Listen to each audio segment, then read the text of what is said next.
I think he's an amoral psychopath. I think he is crude, evil, vicious, vindictive, drunk.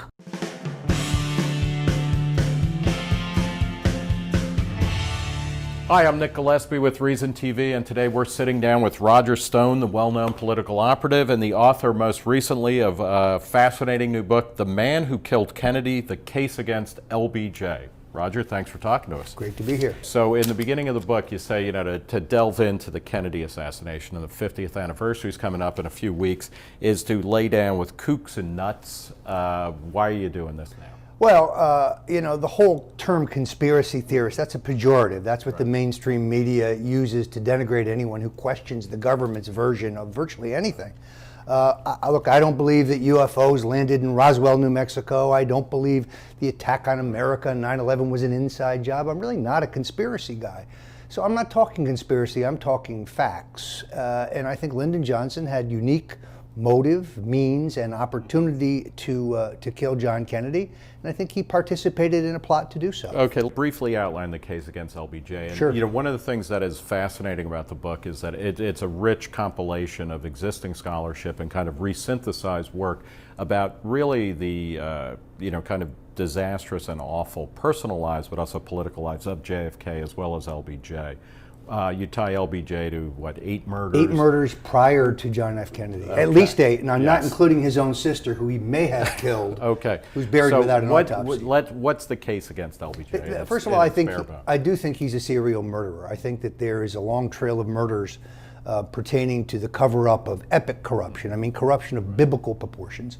I also think he murdered to cover up vote theft and fraud with which he first got to the United States Senate. And this, on your ledger or in your favor, I mean, there's no question that he rigged that election. No question. The landslide Lyndon election. Yeah, he steals it with 87 fraudulent votes. People who voted in alphabetical order. Amazingly, they all had the same handwriting and they all signed in the same ink. Yeah. So I think that he is. I think he's an amoral psychopath.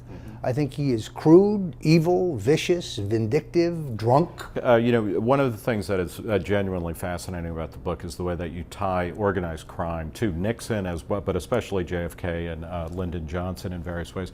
Talk about Malcolm Wallace, because he's the guy that you say actually put the bullet into Kennedy's head. Sure. Malcolm Wallace is Lyndon Johnson's personal hitman. Malcolm Wallace has gotten a long succession of federal patronage jobs. He works at the Agriculture Department. At the behest of Johnson. In 1951, he murders a man named John Kinzer, who was intimately involved with Johnson's sister. Kinzer is blackmailing Johnson. He murders Kinzer in cold blood in front of witnesses. When he's apprehended, he tells the apprehending officer, you can't arrest me, I have to get back to Washington, I work for Senator Johnson. He goes to trial for first-degree murder. He's defended by Lyndon Johnson's personal attorney, John Cofer. He is convicted. He gets a 5-year suspended sentence and he walks out a free man. He is immediately hired by a company called Temco, a defense contractor, owned by a fellow named H.D. Byrd. H.D. Byrd also is one of the major financiers of LBJ's career. He also dabbles in real estate. He owns the Texas School Book Depository building.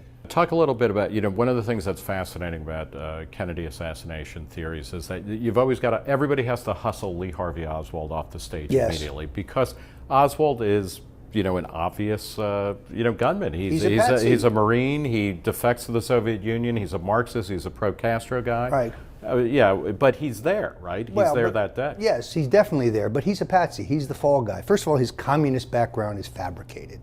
We now know, based on the testimony of at least 2 Secret Service agents, that he's trained by CIA agents.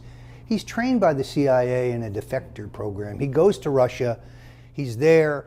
He comes back. He gets his citizenship back like that, even though he's renounced it. The American government lends him $5,000, and they pay for his airfare. Let's talk a little bit about this. What changes? What changes if we fully accept and kind of internalize the idea that LBJ killed John F. Kennedy? How does that change our understanding of American politics, of history, and of who we are as a nation? Well, obviously, at this late date, no one is going to try Lyndon Johnson posthumously and convict him of murder. But I think if my book achieves nothing, if it persuades people that what the government tells you cannot be believed, that anything the government tells you needs to be guarded with a certain heavy dose of skepticism, then I will have accomplished something important. Okay, and this is published by Skyhorse Books, which publishes a wide range of things. Some are in the conspiracy frame. Jesse Ventura is one of their authors. They do other kinds of various things. You're going to be doing more books with them. Talk a little bit about your future projects. Yeah, I've got a couple different books in mind. I'd like to do a book on Hillary Clinton.